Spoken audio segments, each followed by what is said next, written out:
राजिम से एक बड़ा अपडेट है। बलौदाबाजार घटना पर केंद्रीय राज्य मंत्री बनकर लौटे तोखन साहू ने एक स्टेटमेंट दिया है। उन्होंने कहा है कांग्रेस और भूपेश बघेल हार से बौखला गए और बौखलाहट के कारण दंगा फसाद करवा रहे हैं। ये कहना है केंद्रीय मंत्री तोखन साहू का।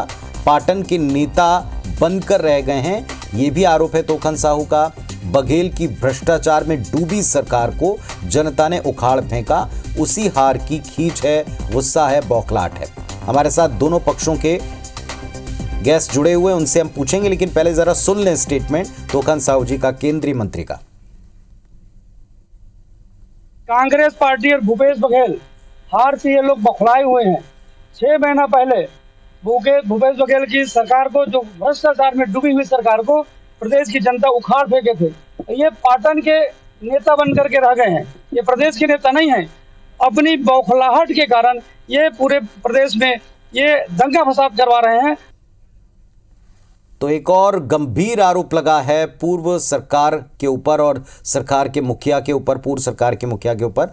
अमित श्रीवास्तव जी, आपने सुना होगा तोखन साहू जी को, क्या कहना है कांग्रेस का इस पर? देखिए, मुझे ऐसा लगता है कि तोखन साहू जी अब now is a central minister, so they should maintain the gravity of his post. छुड़वैया नेताओं टाइप बात करना बंद कर देना चाहिए। और अब कहते हैं ना कि अगर आप कह रहे हैं तो आपके पास कोई प्रमाण है तो आपके समक्ष रख देना चाहिए। आपका सबसे लोकप्रिय चैनल है, आप अपने जनता को बता देंगे। नहीं तो तत्काल उन्हें माफी मांगनी चाहिए कि मुझसे स्लिप ऑफ टंग था, मुझसे गलती हो गई। एक जिम्मेदार पूर्व मुख्यमंत्री पे आरोप लगा के बड़े नेता बनने का प्रयास ना करें। मैं आपको बता दूं, लोग जानते हैं कि इसका जनाधार ज्यादा है और लगातार ये भूलना नहीं चाहिए कि वो कह रहे हैं कि पाटन तक ही सीमित हो गए हैं। तो जो विधायक रहता है वो निश्चित तौर पे अपने विधानसभा क्षेत्र का लोकप्रिय नेता होता है, तभी वो जीतता है।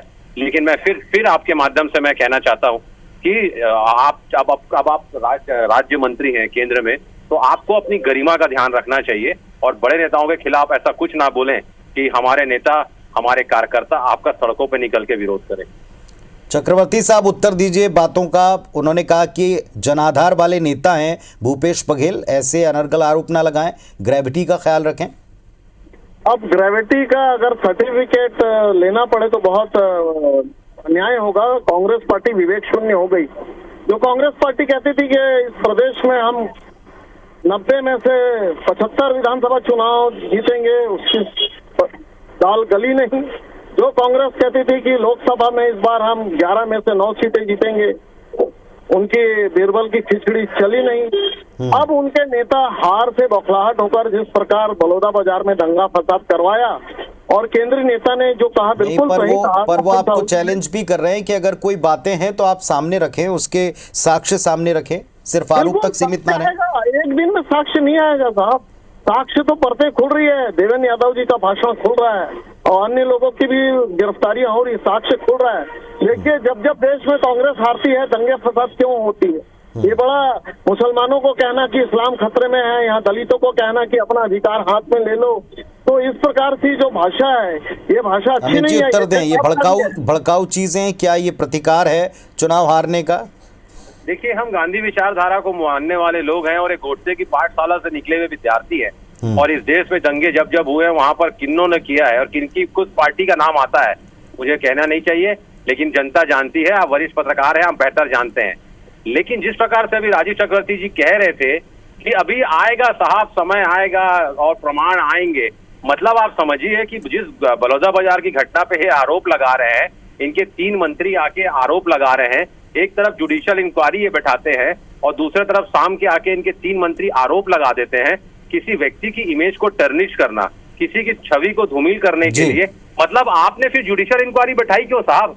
आपके 3 मंत्री जब आके फैसला सुना दे रहे हैं, कहते हैं ना कि हमने इस दौर में फैसले निराले देखे हैं, हमने इस दौर में फैसले निराले देखे हैं, फैसला कत्ल के कातिल के हवाले देखे हैं।